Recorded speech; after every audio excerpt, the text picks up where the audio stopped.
Hello, everyone, and welcome to our glorious Ashes of Creation February development update. We hope that you are all well and safe. Today, I am joined by, of course, our one and only creative director, Stephen Sharif, and we have a new face Hey. with us, Brian Langford, who is our executive producer and celebrating his 3-year anniversary today. Just Yeah. like Hey, Yes. it everybody. works. How are you? Welcome, Brian. Thank you. It's nice to be here. First, what do they say? Long time listener, first time caller. I can't believe this lined up perfectly for your 3-year anniversary at the studio. I know it's amazing. So That I'm is I'm pretty honored to be cool. here. Thanks for having me on. Yeah, of Yeah, course. I think that people are going to have a fun time kind of listening in on the aspect of development that is production, right? And Hmm. how much of a pivotal role you and the production team play in the process. So I think the audience is going to be pretty excited to hear from you. Of Cool. course. Yeah. And can we show Puppers? He also has a Oh dog. I feel like gosh. we have to show the Puppers Yeah. because Hold on. Sorry. I'm he gonna. doesn't I want hope to it'll make see. motion sickness here. Ah, Luna. Oh, Her name is There's Luna. Luna. She's Yeah. so pretty. She's sleeping. She's like, leave me alone. Yeah. so funny story For about sure. Luna is I don't remember when did we do our gameathon, Brian, where we were doing some D&D, some Pathfinder sessions, and then Oh Luna. yeah, that was back in November. Oh yeah, back in November, right? We were playing some Pathfinder, and Brian brought Luna over, and she just had this spot in my chair, in my couch, where she loved laying on her back, and she would like fall asleep with her paws up like this, and she'd be dreaming, and her paws would be like kicking every now and then. Aw, so It was pretty cute. That's awesome. her. Yeah. It was So pretty awesome. precious. Well, we'll get the show on the road here. As Stephen had mentioned, we will have a new segment today, but we will be covering our quick reminders. We have our studio update reminder, update, production, design and engineering, and environment art, as well as character art. And we have something kind of new to show you on the character art side. And then we also have our Q&A, as per usual. But before we get started with our reminders, Stephen wanted to set some expectations for today's stream. Yes, I did want to give an update. I know last stream I had spoken about us showing off some of the character creator. Just to give you guys a heads up early on in the show that will not be this today's presentation. That still needs a little bit more time in the oven. The team's doing a great job so far updates wise. I saw a little bit of a preview of that yesterday and last week. It is coming together. It's looking really good, but we want to make sure that when we show off work in progress, that it is in a presentable state, right? Even though we are a transparent development, we do have to be conscientious of first-time viewers and people who aren't as up to date or following, religiously the project. So they see something and they walk away with an impression that might be, oh, that's the final product. So there is some element of that we have to take into account. Even though we do show work in progress, we do show things that are not yet complete. We always want to make sure that they're in a presentable format, and that still needs a little bit of work. So we're But we will hoping. be revealing Yes, something that no one has ever seen before that today. is true. So Yes, a little stick around. consolation Yes, stick consolation reveal. around. Don't leave. We have a lot of cool stuff. And we're also going to be talking about something a little bit more in depth that we haven't really talked about We'll as in we'll depth. give you we'll But give yeah. you a hint that it is a character race that you have not seen yet. Yes, the final version of its face and whatnot. So it is one of the elves. We'll say that. We don't know which one. Now you're teasing, like Oh wait. now you're giving too much away. That's too much. Because everyone was thinking Tolnar. Now they're like, well, now I'm it's not sorry. Tolnar. Way to go, Stephen. I'm sorry. Maybe you won't have to wait as long, but we'll see. I know. All right. I'll get right away to the quick updates and we'll get the show on the road. So first and Sounds foremost, good. we have our Unbreakable Bond set that we'll be swapping over on March 9th, 2022 at 11 a.m. Pacific for the new one. So if you're interested in this awesome set, definitely go get it. It's very dwarven. The Dunier presence in this is very strong. And I'm excited to see people utilizing these ones. These are going to be fun. And then beyond that, We also did, instead of like a dev discussion this time around, we actually showed off some new races as well, or well, we revealed some new races and race models, as well as some updated models for you guys last live stream. So that was the Vec, the Nakua, Junior, Renkai, and Kalar models. Majority of those male models, other than the junior female. And we did ask you all for your feedback. So there are a whole bunch of forum threads available to you all. I think that there's one on the news or the announcement section that links to all of those, so super easy to find. Please give us your feedback. They've already been making some adjustments and changes based on your feedback, and you're actually going to see some of those changes today. So, we are taking everything to heart. We're keeping in mind the sliders that you guys want and things like that. So definitely go over there, toss us your feedback. We super duper appreciate it. And we may have some more threads to add to our collection after today's stream. Beyond that, just a reminder that we do have our content creator program applications open. So if you are a content creator, you're interested in that. And content creation does not just mean videos and streamers. That could be you are a fan or, a fan site, you create fan creations, you're a cosplayer, whatever it may be, feel free to apply to that program. We aren't closing applications yet, but when we do, we will let you guys know, and we'll let you know when we're starting to invite people into the program. With that, I think we're going to swap over to our studio update. I know, sorry, no bingo card for you guys. It was a quick one. So, Stephen, take it away with the studio update. Yes, absolutely. Things have been going great over the month of February, actually. Luckily enough, this live stream actually is happening at the end of the month instead of the middle of the month, as we did in December, November. So I can give you a little bit more of an update. On the hiring front, we have been doing a great job. Our HR team with Stacy, Midori, Cameron have really been stepping up to the plate with regards to recruitment.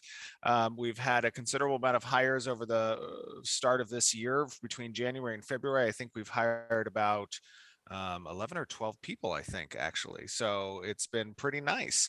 Some of those new hires, you're going to be probably seeing their contributions here coming up in the live stream pretty quickly. They've already gone off to the races and have started to produce some pretty cool things. I'm very excited about their addition to the team. So very happy with that front. On the development side, progress towards Alpha 2 has been making a considerable amount of progress. From the design side, we've gotten through a lot of the iterations that we wanted to see in Alpha 2 as part of our rescoping, and prototyping has now gone off and begun work on the combat side. You're probably going to be seeing some updates coming over the next maybe one or two live streams. So that's going to be fun to see and get people's feedback on. You've been seeing a lot of the character updates coming out of our character team for the races, the player character races. In addition to that, the environment team has has gotten a lot of work done on the biomes of Alpha 2, the playable area that we're going to have. Production has been doing a considerable amount of work on the roadmap towards Alpha 2, getting us greater navigational tools on that front as well. And engineering has been kicking away both on the feature sets that are going to be present in Alpha 2 that weren't in Alpha 1, expanding those feature sets, working on the network side, as well as the character customization and our back end from our microservices team. So a lot of great work has been done at the studio. Very excited for the progress that January and February has seen. It's looking good as a prognosis going forward, just the amount of work that's getting done. So very excited about that. And I know you gave a shout out to the HR team, but I'm just going to give one more shout out to them because it's something that you don't think about as like an employee every day, but we've changed some of like the UI stuff that we're working with on the back end for like PTO, Right. like requesting PTO, seeing other team members, how the hierarchy, like the org charts work, Yeah. like, Yep. and as Yeah, a leader, being able to like see my staff stuff really quick, like, and the UI just is so much better. I sure. appreciate all the work that they've been doing on that front. Yeah, John, John and I are constantly talking about, because HR falls under the operational side of his purview at the company, and really he's been very impressed with the work that HR has been doing, and so have I, and just kind of seeing the happiness that it brings to our leads and to the rest of the company. Some of those changes, and and things. You don't give it a second thought unless it's bad, and then when it's good and you're not thinking about it, that's the perfect situation. That's right. Yeah, it's like when all your Well said. employees are like, "Hey, this UI is weird. I don't know how to do this thing," and you're like, Yeah, let me talk to them, figure it out." But they did a fantastic job with that, so appreciate it greatly. absolutely. Awesome. And I know people, you want a studio tour. We're not quite ready for that yet, but when we are, we'll let you know. We are starting to get some of the little areas set up, and we will be doing kind of starting up dev discussions at some point here. Once that is complete, Stephen has to approve the budget for those little areas that we're going to start decorating, and we'll start recording in those spaces. We're also trying not to interrupt people's work, so that's also the other side of it, is get you guys cool like content, but also not disturb people while they're trying to do their stuff. So with that, I think we're going to swap over to chatting with Brian Langford, our special guest today. Yay! Mr. Executive Producer. Tell us kind of like, let's first start with, what is production? What does production do? Well, actually, wait, exactly? before we Ooh, even okay. begin there, Brian, Okay. tell me about what brought you into the gaming industry. Ooh, Oh okay, I my like gosh. Wow. I've my whole life I've spent playing games, from the early 80s with my dad playing board games up through and all, getting console games and PlayStation and computer games. And realistically, Fun fact about Brian, by the way, you mentioned board games. Brian is an exceptional tabletop gamer, whether Oh, it's thank board you. games or his own creation of a economy card game I was playing with him. Like, he is a very exceptional. We were playing Lords of Waterdeep the other day, and I was just like, okay, Brian, good stuff. I love Lords of Waterdeep. That's a good game. Yeah. So passion has been always there for gaming and tabletop RPGs. So the blend naturally, of course, is D&D and fantasy games like that led me into wanting to be a part of, the gaming industry. So I think maybe the best, in the 90s and early 2000s, I played a ton of StarCraft and Diablo and Blizzard games. There you go. And I was doing web design for a more corporate job, and I was like, I really just need to break into the game industry. And so I tried my hand to get into Blizzard for, I think, over a year and a half or 2 years. Finally got in there and stayed there for 11 years and switched over into the production track, away from sort of web design and web development stuff. So yeah, and then 11 years later, I left there and I went to NC Soft for a while, worked on Blade and Soul and a couple other titles there, and now I've found my new home. Yay. My home, my forever home. Yeah. So what is it about production that attracted you to want to be a producer? So that's an interesting story. To some degree anyways, I guess. I started in production in the cinematics group at Blizzard, and the high fidelity pre-rendered cinematics were just the thing of Blizzard at the time, right? So it was a opportunity to get in at one of the coolest jobs possible. And I got my legs learning from some pretty cool cats there in the production field before switching gears, right? And before leaving that group. So that's what really got me into production, is being a part of that cool team. And then again, just once I learned all the production routes, it was my wings were intact. It was time to fly. Yeah, that's pretty awesome. So most people don't really probably know what production provides a development team during development. How would you go about explaining that role and what your team brings to a development process? I love that question, because that's the question I always get, because people don't really, I know our community is super savvy, and so they probably already know this stuff, but the question I get from people that are not, in gaming and in the industry and stuff, they say, what the heck does a producer even do? What do you do? So what we do, for the most part, like our underlying most important mission is supporting the development team and the process of development, right? And that takes on several hats. But primarily it's making sure that we measure twice, cut once, look at things, work with leads to unblock any kind of problems they're having, set up dependencies so that people can keep, these buzzwords are going to kill me. But it's true. I mean, they But it's totally true, right? encapsulate what the process and the function is. Yeah. Yeah. Oh, yeah. 100%. It's just, yeah. So, we basically work to, it's my ship navigation analogy that I use a lot with you at work, which is we try our best to create the opportunity maps. We can show you the shortest route from point A to point B. We can tell you all the risk that's involved with going straight there. We can have you navigate around a different, around a different way to get there, and tell you all the risks and opportunities and how it's a little slower, but maybe a little safer. I don't know. I used to use the 3 navigation point thing, where it's like literally like there's a map, and then at the top of the map there's your location you're trying to get to. And if you go straight through the rivers, it's very rough water. You go around the ocean side, there's the mermaids that'll pull you off and distract you. Or you go around the other side and it's the Pirates Cove, and then you got like people trying to like shoot your ship out of the water. Right. But it's safer than the rapids, and it's that kind of thing. So yeah, so that's a big part of it too. The navigation isn't always so much of estimates and timelines, but also dependencies, risks. Yes. The levers that you can play with when you're augmenting what the schedule looks like. Are we talking resources? Are we talking features? Are we talking time?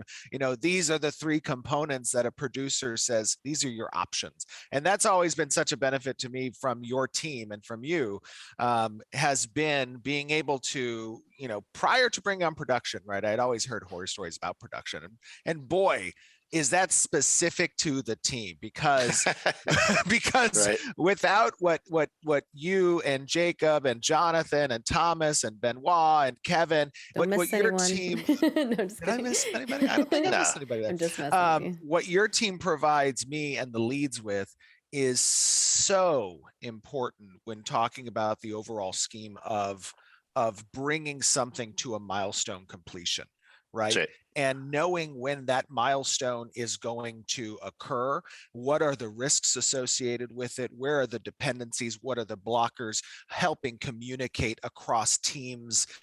You guys are, in a sense, the nervous system of the development body, right? Yeah, I like that analogy. Yeah. And that's definitely what we do. And we're blessed to work with like a great team of people. And when we get in there into the trenches with people like the engineers, and we do identify, hey, these design docs they're coming over and they need to be fully spec'd out. We need to do feasibility checks. We need to then load in dependencies on tools and stuff like that. So that is very much what we're talking about with creating those navigation scenarios.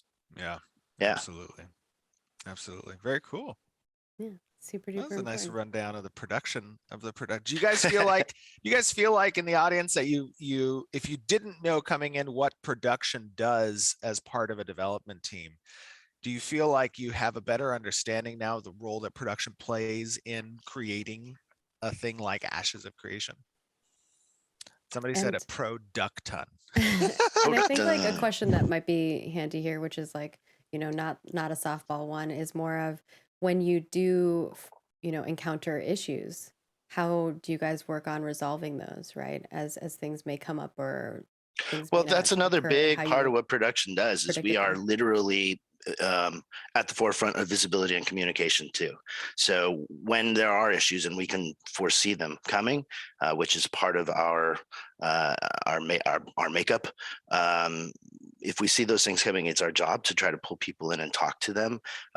It's what is it? Like, lead by influence, right? Not with teeth. So it's get people in and go, hey guys, this might be a problem. Let's have a chat about what we could do with this, and then identify, like, again, some scenarios that might pan out, and we just pick and choose by collaborative means. All right.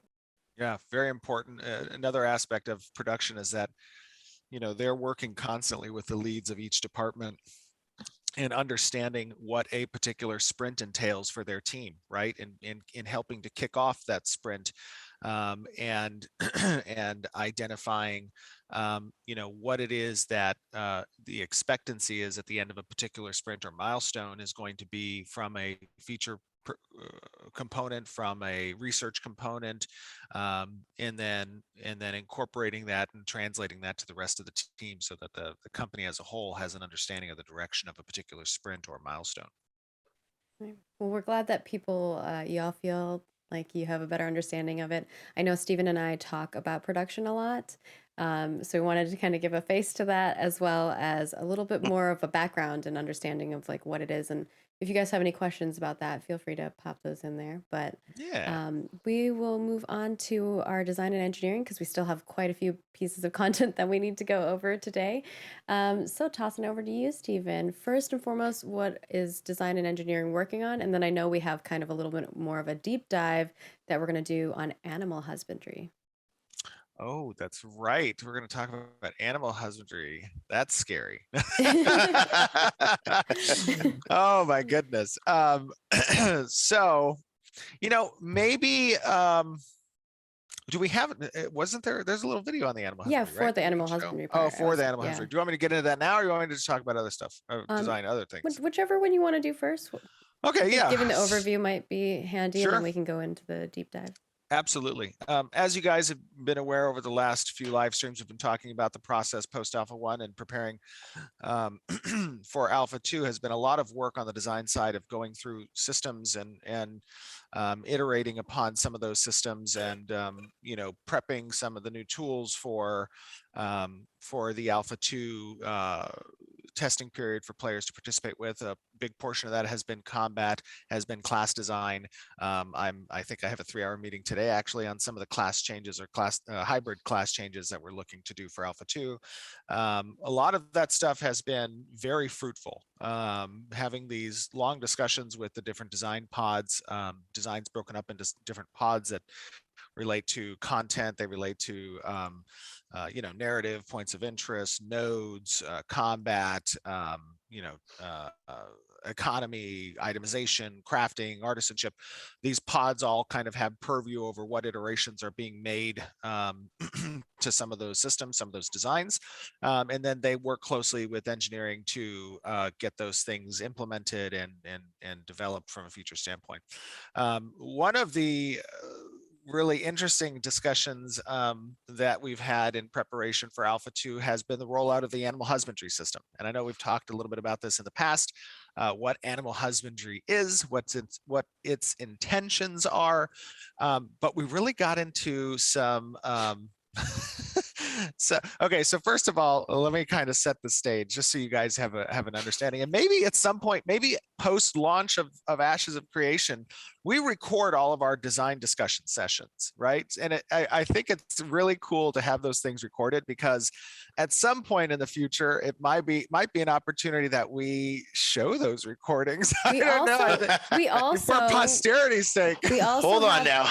We also have a bloopers folder where we keep silly stuff that has happened, like funny bugs and things like Yes. that we want to share with you guys, later when it's more fun to make jokes on it, because we have a fully fleshed game for you to love and adore. Absolutely. Yeah. We can look back on the funny moments. So let me set the stage for this. So one of our awesome designers, a distinguished gentleman by the name of Bucky Collins, he was the main contributor of this proposal on animal husbandry, right? So you have to understand some of these design ideas or changes as they're being presented to the rest of the design team can really get deep into some real world scientific research. And on the animal husbandry side, there was a significant amount of like genetic research and how we can take that genetic element of real life and what they represent in actual husbandry over into the game. Because in design, first and foremost, you're looking to make something that's fun. But if what you make that's fun can also have some roots in realism in the real world, right? That makes it much more believable. The suspension of disbelief is not as great a barrier. So that oftentimes can be a starting point. So Bucky comes in to the design meeting with, there's about, 12 or 13 designers that are sitting around kind of getting ready to hear this proposal, because sometimes the designers will be either listening to the pod alignment, or they'll be just kind of looking through our Confluence and just checking out some of the proposal documents as they're getting created. And this particular proposal doc on how to adjust animal husbandry for Alpha 2 was like 20 pages long, and they're supposed to be relatively shorter, but this just had so much reference material from real world genetics that was being brought over into the proposal. So Bucky shows up at the proposal meeting, and he pulls out a lab coat, and he puts on a lab coat with his doctor glasses, and he's like, "Good afternoon, everybody. I'll be your presenter today. My name is Dr. Bucky. You may refer to me as Dr. Bucky." Wait, did he really do this? Don't Yes, tell me. he Oh really- my God, I he love was you, amazing. Bucky. That's He really- hilarious. He That's really so did it. funny. I was dying, actually. It was That's so great. so It was hilarious. so great. So anyways, talking to you guys a little bit about the meat and potatoes of animal husbandry and what you can expect to see in Alpha 2 from this system, right? One of the big components of animal husbandry is going to be taming. We talk about our artisan system, and you guys know this, that it exists within three main branches of gathering, processing, and crafting. Now, of course, let me caveat this. Anything I say here is subject to change. But with that being said, taming is one of the gathering professions that players will be able to use to both locate, capture, and also tame wild creatures in Vera. Tame creatures can then be trained and bred, refined with the animal husbandry profession, right?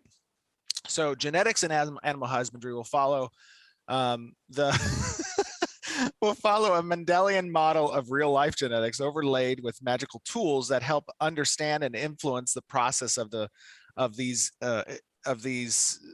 breeding of these animals in a fantastical way.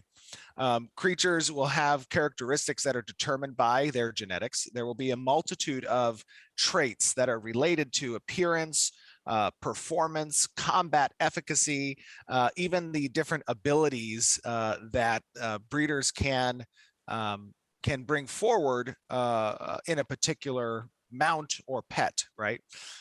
So no two creatures in Vera will be the exact same, meaning identical twins, right? You have a stat block that's going to be associated with certain combat stats or speed stats, endurances, and then you're also going to have ability systems that get overlaid on top of those from a mount's perspective or from a pet perspective. You'll be able to breed creatures, study the offspring, and make informed decisions when the features you want to pursue in the next generation become apparent in the offspring you've created. Species will have different traits. Creatures will have a wide variety of traits and characteristics, strengths, and weaknesses within their species. The best version of a species will need to be blended from creatures from many places across Vera, right? So it's not going. There is going to be an element of geographic location being relevant for the creation of certain types of breeds. That's important, and players will have to discover that. For example, the best horse would need speed from desert horses, right? The coat and the health from tundra steeds, and the size and strength of ones that might be in the riverlands. These types of things go towards creating the necessary offspring that can then create the type of mount you're looking for. And powerful traits will be hidden in rare spawns through rare mutations as well. Mastery in animal husbandry will involve unlocking greater crossbreeding potential between species to create more fantastical creatures. And there's even the potential for entirely new species to be unlocked by master breeders who are pushing the limits. Lastly, once these creatures are actually born, there is an element of raising the creature.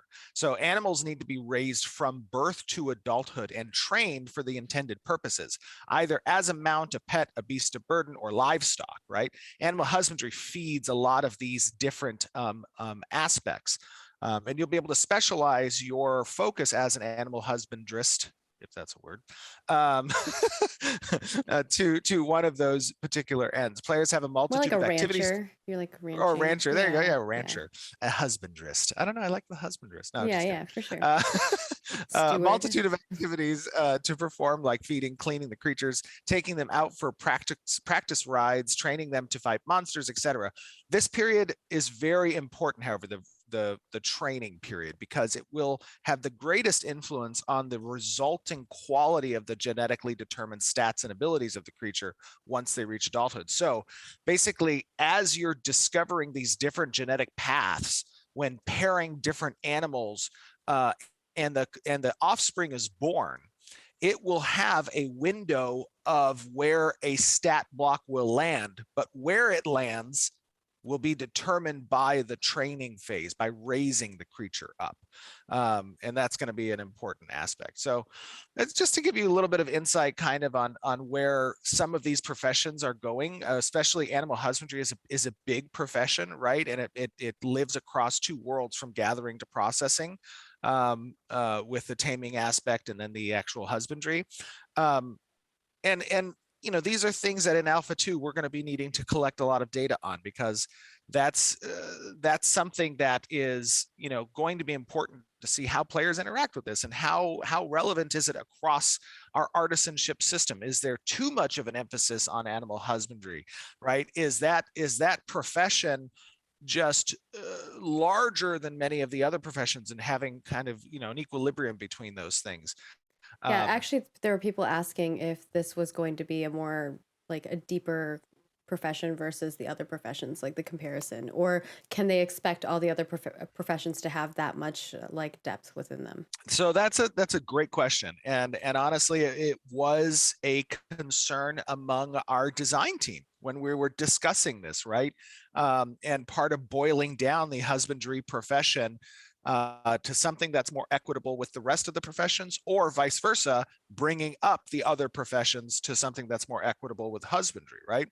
I think I think the question is a good one. I think we're going to find that out. I think by offering specialization in one of four directions: mounts, pets, livestock, and I can't remember the fourth. I'm sorry. I had like this crazy, and the beast of burdens. I think allowing players to specialize in those directions will mitigate the comprehensive nature of the profession as a whole. So there will Right. be like a subsidiary to the Pretty much, profession. you'll Yeah. be able to specialize. specialize in one of those four, Could right? you And then specialize in all of them, or would you only be able to specialize in one? I just know that people are going to ask yeah, that. sure. It's a great question. So there's going to be some limited function to how many professions players can master, and within the animal husbandry system, that might also be true, right? Where when you choose one of those specializations, you may have some base access at a low level across all four, and then as you progress further in one of those, similarly to how we've architected the artisan system as a whole, you will only be able to specialize in one. So. Okay. But it is a fair concern, and it is something that Alpha 2 is intended to test. People are wondering if fish would be included in those breeding. Like, are those considered monsters or creatures? So there will be Is it separate aquatic in creatures fishing? that are, yeah, there will, well, not specifically fishing, but Okay. there are aquatic creatures, both from a pet and mount perspective, that you'll be able to breed as well. So. Then beyond that, people had asked, will there be RNG elements, or is it more like what you were saying, where you need to go to these locations and research these places to bring these breeds together? Well, anytime I would imagine we're discussing genetics, there's going to be an element of RNG, right? So, this is just scratching the surface of what was discussed as part of the system itself. But there are elements of recessive and dominant genes, and the discovery of certain types of characteristics that mounts you breed will have based on that RNG element. You can increase the chances there based on proficiency. You can also increase the chances based on method, based on resources. So, it's not something that is a pie in the sky RNG number, but rather something that you can hone over time.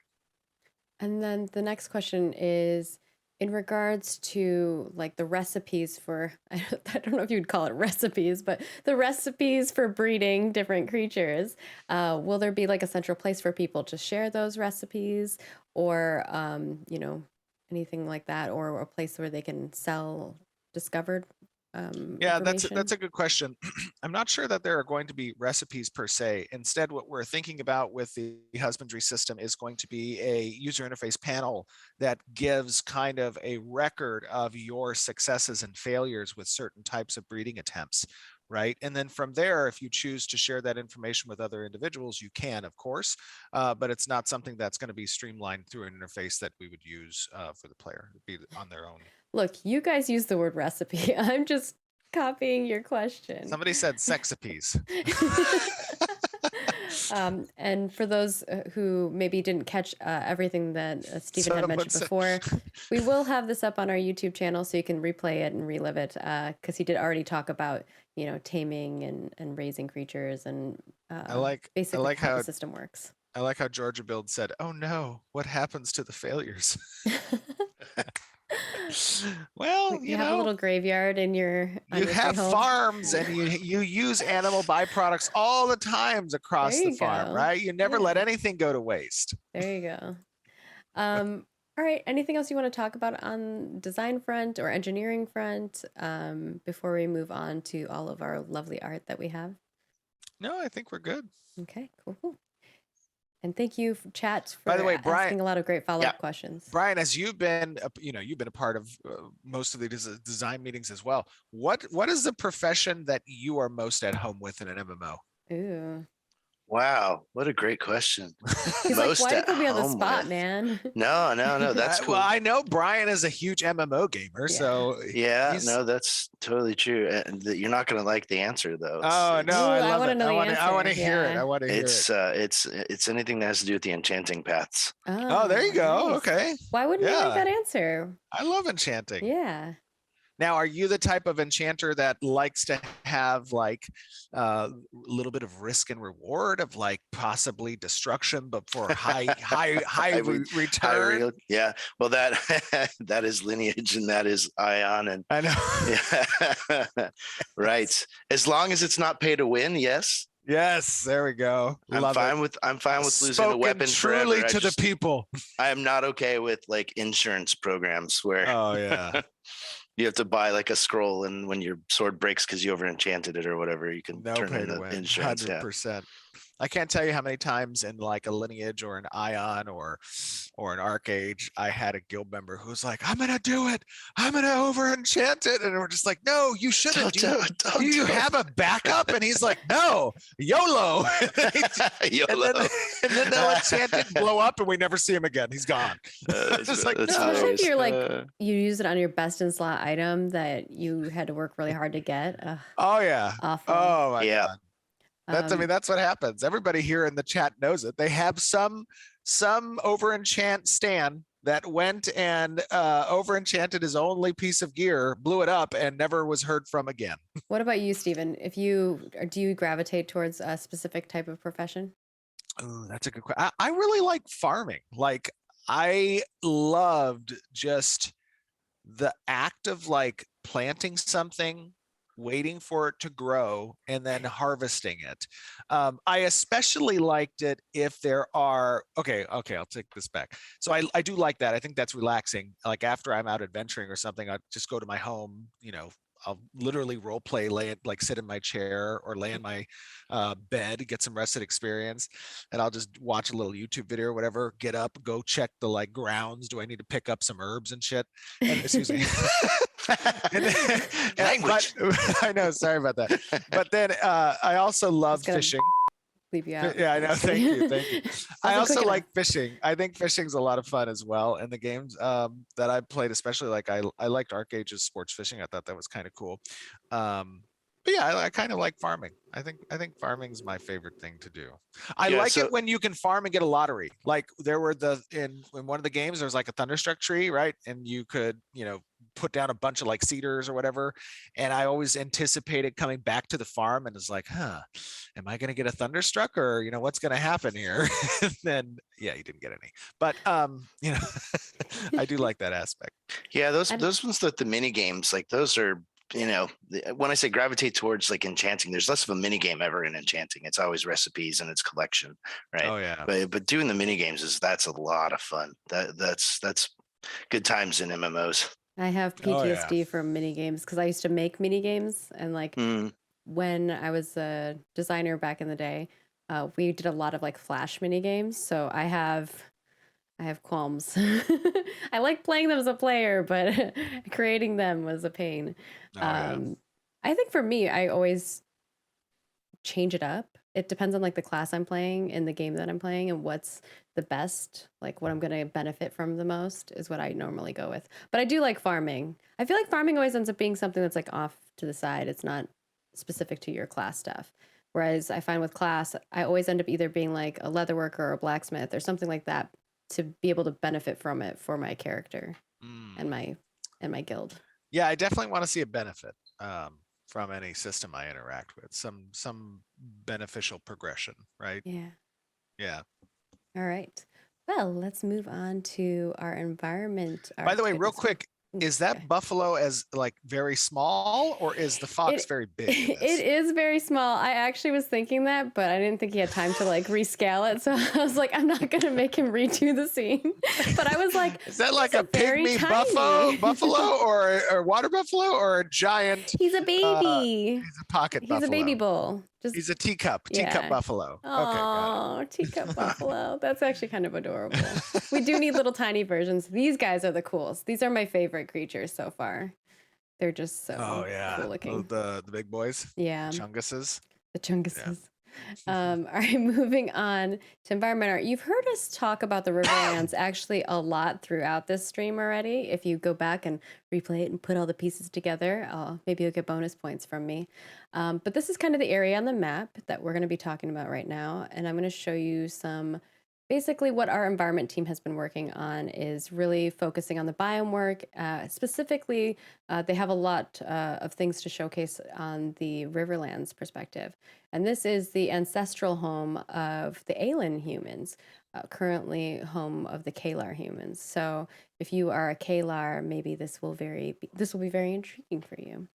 So I will show you some. Yeah, I just went through a biome review yesterday with Environment and the Art Council, and I was looking at these concept pieces that Richmond did, and I was like, wow, these definitely capture elements of our Riverlands that we want to have, but even more so incorporating some additional fantastical elements, right? Like there's one of my most, and I don't know, you guys obviously are Lord of the Rings fans, you've seen Lord of the Rings. Yeah. But one of my favorite scenes is in the Fellowship when they're going down that river and they come across those ancient statues that are just like giant statues, and they're like putting their hand out. Remember that? Yeah. Remember that scene when they come across those two we giant have statues? some big statues like that in game. Yeah. Absolutely. Some really cool ones. That like moment to me was super was like really iconic in that series, right?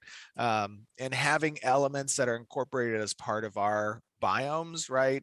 Not even just from a point of interest standpoint, but just from a set dressing perspective for the territory itself, having big fantastical elements of that, I think lends itself to telling a story of a fantasy realm.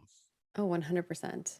It's things that you can't experience like in real life, right? But still feel almost realistic in a fantastical sense.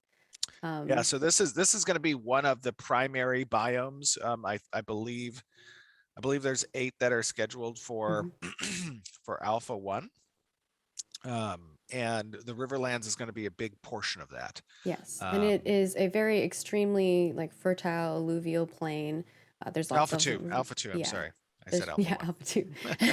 Sorry. There's going to be like a lot of lakes, rivers, estuaries to create networks of like picturesque hills surrounded by vast river networks. So you're kind of getting a little depiction of those elements in these, as well as the land is kind of broken up regularly with modest forest and little rocky outcroppings, and eventually they'll drain down to a coastal area. So if you look at the whole entire map, you can kind of see where those rivers and those lakes kind of go down to, all reminiscent of classic pastoral farmlands. So very, very fertile lands that will be great for farming, kind of fitting right perfectly into the animal husbandry topic that we were talking about before. This would be a great place to have your creatures kind of like grow up and have a lot Oh of yeah, things for them to eat and being able to provide a lot of crops and farming for yourself. for Cool, cool. sure. Moving on from there, we have some Py'Rai node concept art. These are really rough, so very early stage exploration of these. They're experimenting with a lot of structure types, node layouts, materials, to begin to understand what works and doesn't work. Specifically for the Py'Rai and the Renkai, we have to keep in mind a lot of the mode design limit or the node design limitations, including like racial influence, transfer, layout restrictions, location influence, etc. So these are really complex problems that they're trying to solve and keep in mind as they're building out these areas, especially for the unique races. So early on, they're just trying to kind of test their waters, see where things are, and see where Stephen wants to kind of align everything. Yeah, I think the big component here when looking at these concepts for the Py'Rai is essentially, um, their architecture is infused almost with the surrounding trees and vegetation, right? And then how do we encapsulate that from a node perspective in biomes that may not be forest oriented, right?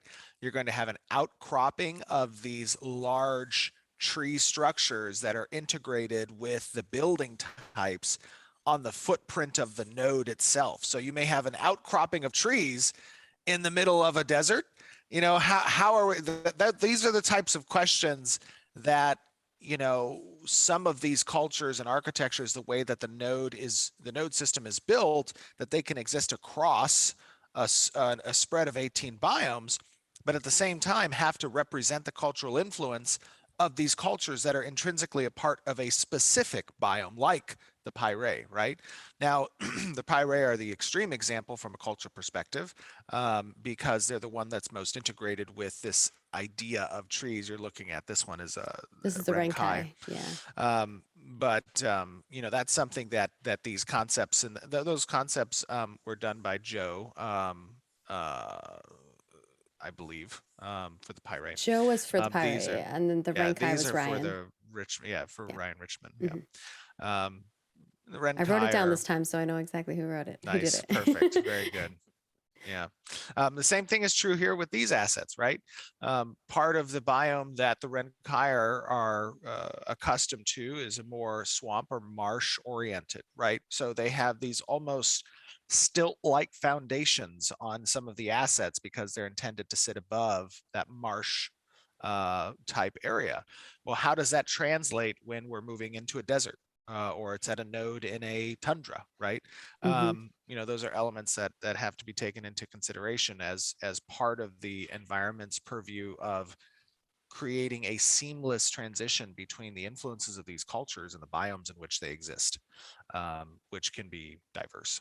Yeah. So the environment team has been very, very busy. Beyond that, they are obviously are continuing work on, props. So here are some concepts for some wagons for the Bayloon that they're working towards. So you can kind of see a few different versions of this that they're working on. I totally felt like these were rickshaws. I can see that. I could Yeah. instead of a mount, you have like an NPC character Just pulling the yeah, thing. yeah. Yeah. Pull my carriage, sir. And then, beyond that, we also have, environmental elements like moss and things like that. Those all need to be created. The little tiny things that you never think about, perhaps, but we're paying attention to the little details. Look at So that moss. I know as you're Amazing. exploring the world, keep an eye out for those pieces because our artists are Yeah. amazing. I like Era says a mossy house, please. I would take a house with some of that Ooh. moss. I think we have a few houses with moss on them. Mouses, So not mouses. I You almost can't said have those. mouse. Yeah, Those no will eat the mouses in cheese your house. storages. Yeah. And then we have some more Hukilar banners. So I think we've shown Very a few of cool. these, but these are more of like the really fancy looking ones. Very beautiful. Who did that moss? I didn't have a name for the moss, but I know Jeff did the Margaret. Balloon wagons. I thought you wrote down all the names. Well, they didn't give me names for everyone, Oh, that's sad. but I could maybe figure it out. But yeah, let me double check. Figure it out. Oh no, it's okay. You're fine. You sure? Yeah, we can check when when we start talking about the race. Yeah, I think Environment didn't really share the names for some of those elements. In the future, I will request that from Tristan. There we go. All right, next up. So this one, I don't know if you want to do some prefacing before we reveal something that no one has ever seen before. Yeah, on the character art side. All right. Let us preface. So, first, this rework of the Py'Rai character race was spearheaded by Manny, I believe. That's correct. Yes. Yes. And Manny has done a great job with the reveal of the VEC. So to give you a little context, obviously character races are super important, right? These are the choices that we make at the onset of our adventure in an MMORPG. You know, what race, not just mechanically, aligns with our decisions, if those races have game mechanics behind them from a stat perspective, but visually and culturally and historically, you know, what do these races represent? So it's important that visually they're distinct, right? And everyone's seen, you know, fantasy games do elves, because everyone's seen them do humans, everyone's seen them do orcs, right? There's an established kind of expectation almost behind what these traditional fantasy races represent. And there's a risk, because whenever you're creating a new IP or a new story or a new world, a new universe, a realm in which things don't have to always be the norm, you can take a little bit of creative liberty to redefine some of the aspects of a particular race. And that can be a good thing, because it's something that is new to players. It's something that is unique to the realm that we're building, the surroundings that you have, right? So what we wanted to do was push a little bit more on the unique side of what the Py'Rai would look like from a visual perspective.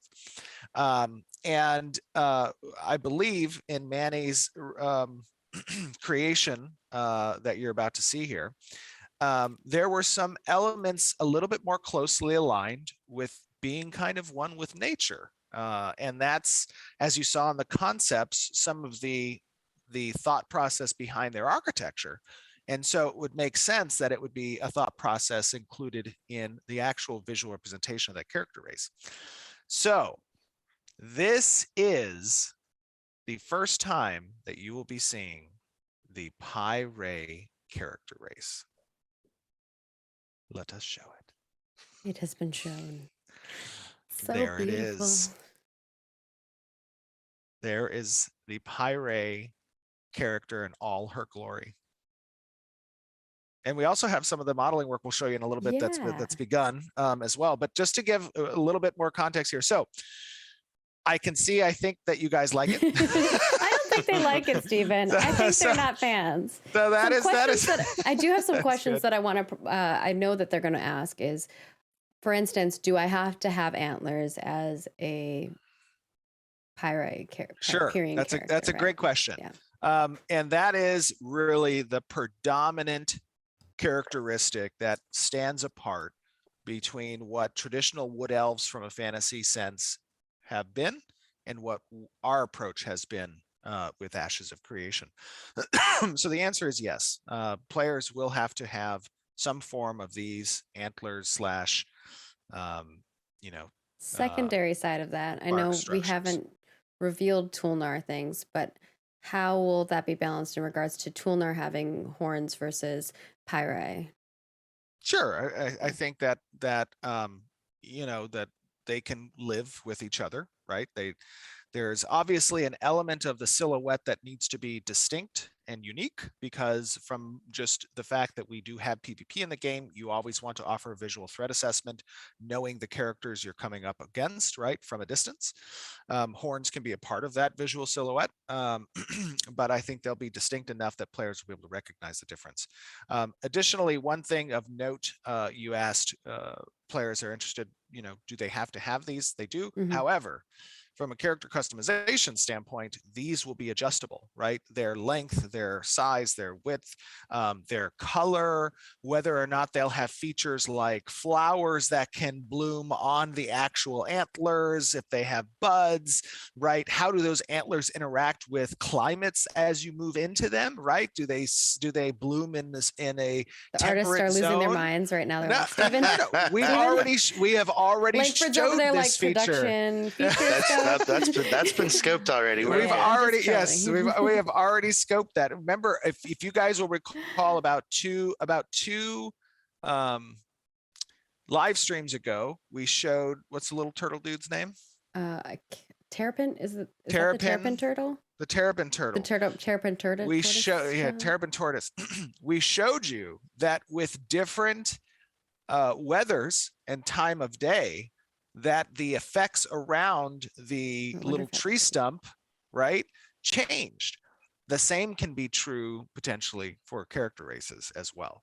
And as an example, having flowers that might bloom on these antlers, I think would be an interesting component. Maybe they're bioluminescent, right? Maybe you can unlock these types of character featurettes later in the game as well. But anyways, those are adjustable. And players can play with them. And as a matter of fact, they don't have to be symmetrical either. They can be asymmetric in those adjustments. I think that'd be interesting as well. So yeah, let's take a look at the model of this. Yeah. The work now keep in mind, this is work in progress. So the model component here is still being created in preparation for Alpha 2. And this is just a rough This is just block a out. sculpt. Yeah. Yep. This is a sculpt that was it Atkins that did this, or who's No, doing this? this is the same. This is Manny as well. Yeah, this is both Awesome. Manny, I believe. Very cool. Very cool. Yeah, so this is the model starting to get worked on. You will see this be very close to the image you just saw once it's complete. And then once we get it hooked up and put into the character customizer, you're going to be able to see just the level of flexibility and customization that's going to be provided by our engineering character teams. They're doing. Yes, they are. And then beyond that, and I'm sure we're going to get your guys' feedback on that front. So I'll have the community managers put up something for you, but we'll definitely want your feedback on this beauty. So definitely let us know what you're thinking. Absolutely. And by the way, you guys gave great feedback on the VEC and the character races post last stream. So by all means, please go give some commentary as you did before on our Reddit, on our forums, on Twitter, whatever, and tell us what you think about the Py'Rai. You know, is this Forums a race is definitely that you the would easiest wanna for play? us to consolidate the feedback. So if you can post there, that would be super handy for Hey, but our I team. want them everywhere. They can be everywhere. If we're going to gather it, it's just I'm Everywhere. letting them know like it's the easiest for us to gather when it's on our forums. I like it when they share across their social medias and sure. people get to see things that they might not see if they're just on our forums. So go and talk about it. Yes. All right. Next up, we have some updates for our Kalar Renkai based on some of the feedback that you all provided. So I'll start with the Kalar. And we have our female version, which is the first time we're showing her updates as well. Oh, so these are some of the skin updates, yeah? Yes. And the first time they're seeing the female Kalar. Really? Yeah. Well, Oh, with the new updates. The redone. Yeah. I love her hair. Yeah. Hair's her hair's good. really pretty. Skin update's great. Did they have those types of bikinis in the Middle Ages? I don't think so. Brian, did they We're gonna have... change it up. I don't know. You want to go research it? Kidding. I'm just Research bras. Go. Medieval bras. I think I Medieval have actually bikinis. searched that before for a purpose of something like this before. It's funny. All right. Then we also have Somebody said, "LOL, people pooped in buckets, dude." Did they in buckets? I don't know if they'd waste a good bucket like that. I just think they did it outside. they just like open their window, poop out the window. There you go, or in a hole. Next up, we have some Renkai updates as well. Oof. Look at him. He looks so good. He's a chunky boy. He's a beefcake. Yes, he is. He's a beefy one.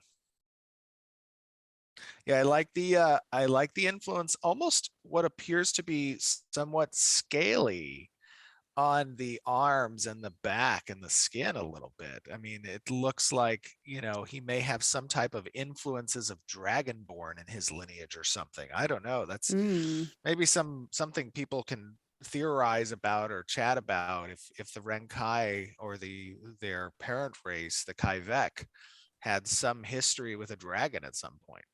Oh, maybe. I wonder. I don't know. It's kind of weird. It's really funny because someone asked us in PI, they're like, are they dragons? And we're like, you don't know. Yeah, and doesn't their banner also have a dragon in the iconography? Maybe. That's interesting. It's an interesting take, an interesting idea. We have to explore that one a little bit. Okay. Beyond that, it could just be dry skin. Maybe he needs some lotion. This guy needs a Bath and Body Works.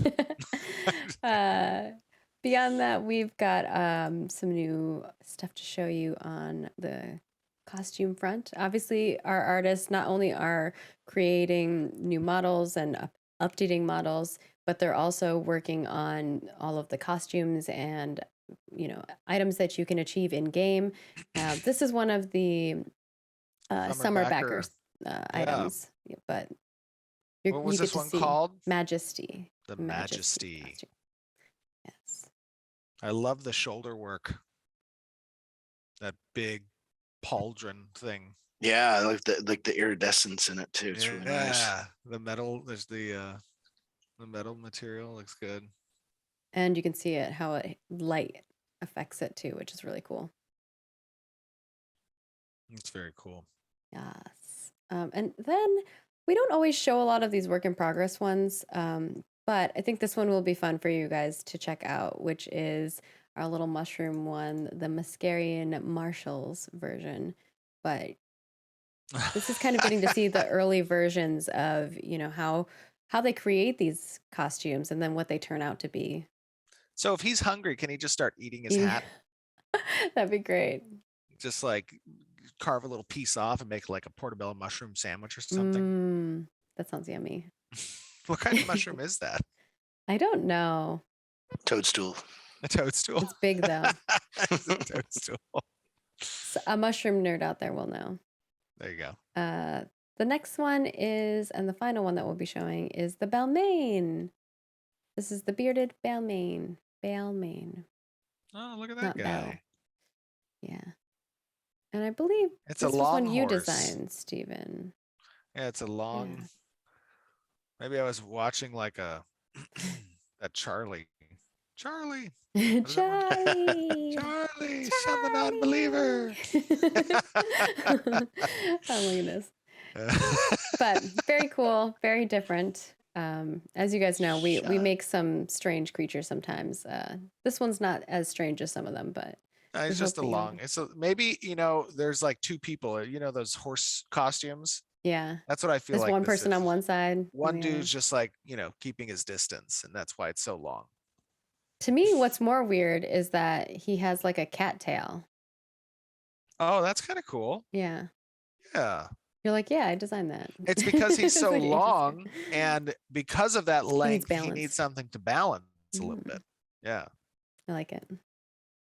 All right. And then with that, we will head on to our Q&A. So I will try to get through these as quickly as possible because I know we're a little over time.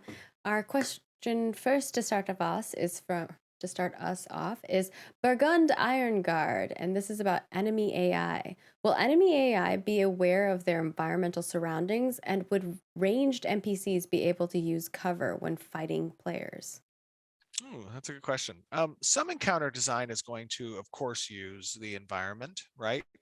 Whether that be from a hazards perspective, or there's AI that, at a certain hit point percentage or some condition is met, some predicates met, the behavior tree says, go run behind this corner, right? Like there is definitely going to be examples of that as part of our encounter designs. Whether that's going to be something that's heavily used as part of our general overland population, it might be, probably not as prevalent there. But yeah, that's something that's going to be available through our AI systems. All right. And then our next question is from Fozuzu, and they want to know about naval content. Will any classes or archetypes have buffs or restrictions during naval combat, or will they behave the same as they do on land? Um, specific class related interaction on the naval side. There's definitely going to be elements of utility in class design that will be beneficial for naval gameplay. Whether or not that is going to be highly focused as a naval specific ability, probably not. But there will be some overlap with those utility skills and circumstantially what's happening at sea, right? For example, there might be some type of ability that a class has to hold their breath longer underwater, right? Hmm. And that would be something that's beneficial, of course, at sea. If you go But, overboard, I suppose. Let's hope you stay right, on your boat as much as possible. absolutely. Okay. Our next question is from Hurt May or Mai, and they want to know about climate effects. Um, Assuming certain abilities are stronger or weaker in different climates, does that extend to the weekly seasons and the more varied weather changes across Vera? Yeah, I think so. I think that the descriptors we use to define mechanically what a particular climate offers, from cold, arid, hot, those are going to be descriptors that are also incorporated as part of weather events.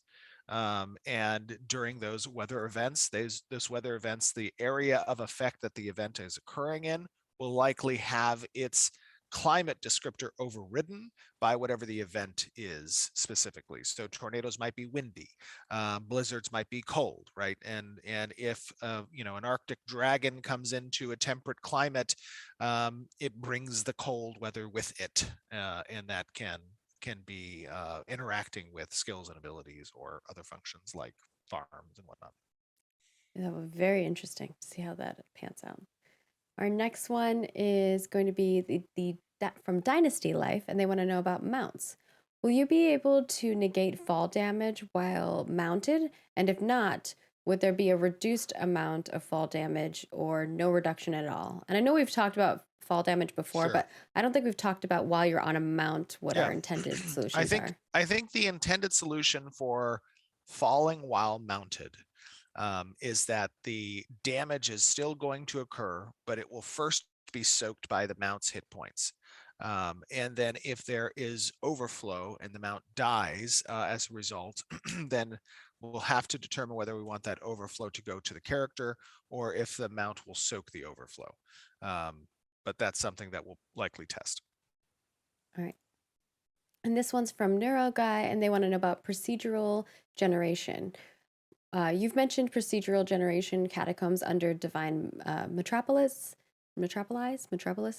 but do you currently have any plans to use procedural generation for any other types of content? Like any examples for dungeons or raids or islands, etc.? Sure. I think that procedural tools are good as long as that procedural is well defined and has specific parameters for which it exists and is not going to be visually or mechanically perceived as procedural, right? Like that to me is the is the gray area of using, I mean, obviously MMOs are huge, right? And wherever we can leverage procedural mechanics in such a way that does not appear procedural, we should. So there's a healthy blend between the things that we do and having defined parameters for it, and then incorporating a procedural component. And in that sense, you know, it will be perceived well. But where the predominance of kind of what we're implementing should be curated or by design. Yeah, and we've shown some things. If you watched our last live stream, we showed the road system and how those roads will kind of be generated, as well as how they will level up based on nodes. So very Right. interesting. And to be Yeah. clear, like even on the road front, right? Like There's still those restrictions. paths are defined between each node prior, right? So they become visible and progress when the predicates dictate a node reaches a certain level, or you know, some tree falls in the center of the road or something, right? So in a sense, you know, those aren't really procedural per se, but they're kind of curated in those connections. Uh, but yeah. Yeah. All right. The next one here is from Overthrow, and they want to know about inventory. How much larger will a Metropolis warehouse's inventory be than a caravan's inventory? And I know that's very specific. You might not have the answer to that, but Caravans that is the inventory. question. Yeah, that's a very good question, actually. Trad's been doing a good amount of work with the inventory system, and we, I think, have really cool plans for Alpha 2 that utilize this unique inventory system. What is the difference between capacity in a caravan versus that of a warehouse, right? So one of the things we're talking about with caravans is that resources get placed in crates, right? And caravans have crate capacity, and crates have different levels of quality. And the higher the quality of the crate, the greater diversity of materials can be stored within the crate, and the greater the capacity potentially. However, you would need a crate to transfer supplies back to a caravansary or back to a node, from which then you have the storage capacity in your warehouse or in your inventories. So transported goods by caravan require crate capacity first, and then can translate into storage capacity within a warehouse inventory management system or a personal inventory bag management system. That's just to give you a little bit of insight. That's part of the direction that we've been going in iterating upon our inventory management system, and how caravans interact with that inventory management and material resources. And then where those will live for Alpha 2 is going to be a lot of testing, of course, but there's some elements of that. And like all things, we're in development, so everything's subject to change. So just keeping that in mind as well. But Right. I would like an endless crate, Stephen. An endless A crate? bottomless Nice. crate, please. Thank you. Yes. I have to talk to Trad about that. Okay, The, Trad, the hook me up, veritable bro. bag of holding. Hook me up. Yes, Yeah. there you go. The bag of holding, Yeah. or the handy haversack. Yes, yeah. We can't That's have funny. those. Those are Yes. someone else's, but Oh, sad. our next question is from Bartik, and they want to know about freeholds. Will processing within freeholds be passive or require some kind of activity or mini game to work? I missed the first part. What is it in freehold you're talking about? Will processing within Processing. freeholds be passive or require some kind of activity or mini game to work? Both. Right now, the proposal isn't that it's a mini game. I want to kind of stay away from the mini game aspect, and we're going to try it as an opt-in. But right now, processing as it stands for Alpha 2's implementation is that there is a certain amount of prep work that's required first for the industry specific component, which is the building, right? that prep work might be finding a certain amount of lumber to light the fire in a kiln or whatever, right? To a certain temperature in order for you to process a certain grade of ore, and that grade of ore being malleable then into an ingot, right? And that produces that ingot, so to speak. Now, in that process, there's a gathering component, there's a preparatory phase, there is a time-related component, and then there's also possibilities that the machine you're using itself has some type of gameplay layer should the kiln get overheated, or and you have to throw some water on it or something. Like there are elements there in that process that we kind of want to mimic, this gameplay opportunity for players to interact and not just be a time sink. But time sink is also a component of it as well, because that's the throttle for the introduction of processed materials from raw gatherables into the economy. So yeah. All right. This next one is from Emberstone, and they want to know about mount skills. Will there be skills for mounts dedicated to making long distance traveling fun? And I know we have talked about mount skills already in the past. I think this is specifically about more like fun things they can do whilst they're traveling on their mount. Yeah, I think that we've talked about this in the past, right? The ability to kind of do really big jumps and traverse interesting terrain and have gliding mechanics. And, those are all traversal elements that break up the monotony of a steady pace or of a, consistent path that you're taking, right? Those, I think, help break that monotony up. But then in addition, we have travel between nodes, right? That can be had, which is more almost automated to a sense, right? Either you take a flight path or your ground-based mount is like running along, and if you want to break them off that path, like you can interject.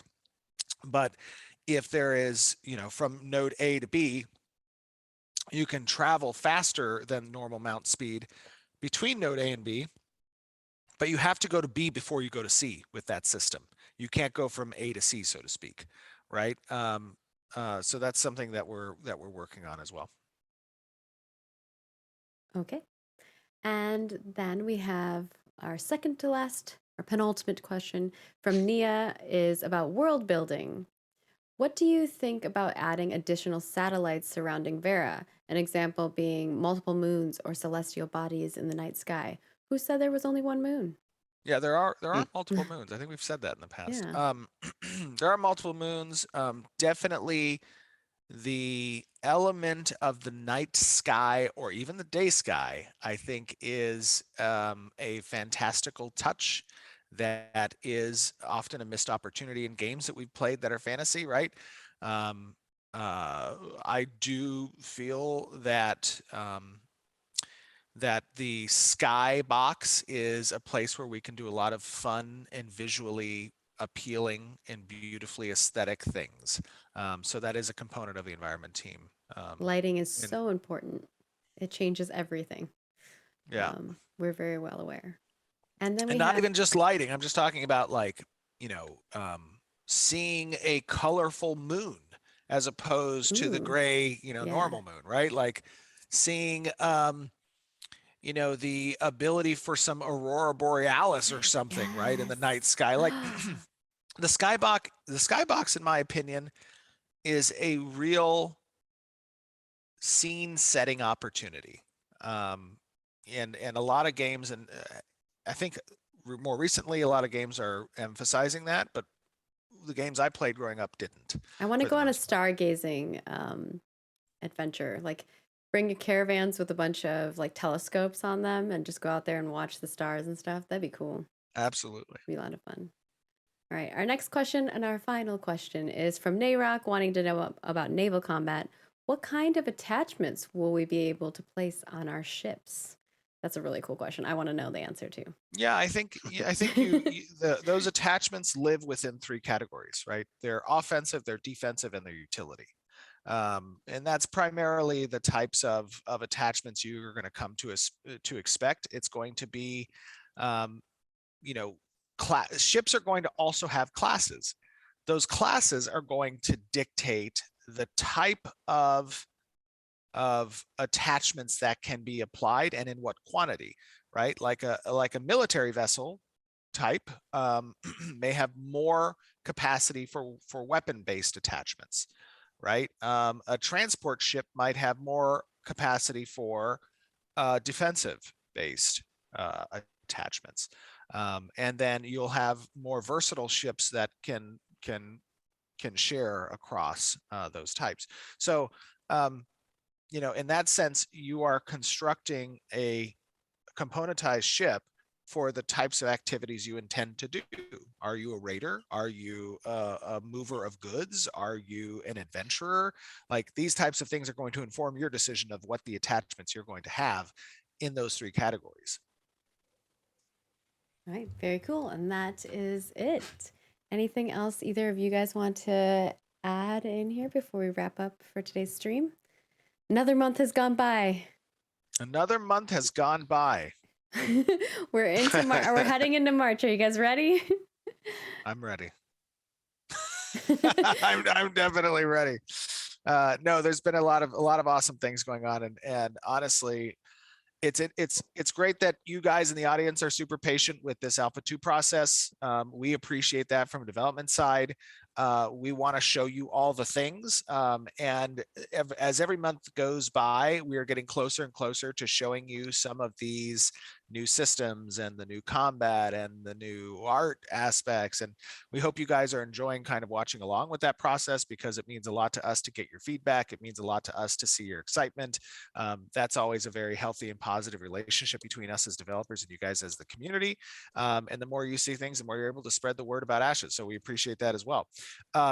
As we start to get more things in a presentable state, I'm excited to see your guys' response to that. It's going to be fun next few months. It'll be the most fun for my team too, because we get to write articles and make video content and share that along with you all as well. So I'm very excited. Absolutely. And thank you, Langford, for joining us. Yes, Thank you. Brian, that was Thank fun. you for having me. Am I muted? Yes. Yeah, No, you're good. Okay, We good. can hear you. Anything Awesome. you want to say to the community? It was really nice to meet you guys. Thanks for hanging out with me today. And happy 3 years, Brian. Yeah, I happy know, 3 right? years. Happy 3 years. It's been great. I'm looking forward to the next 30. Yes. Love it. 30, For you're sure. cutting us short. Come on, 60. They say they're going to be inventing something soon medically that'll let us expand the human lifespan by like 2-fold.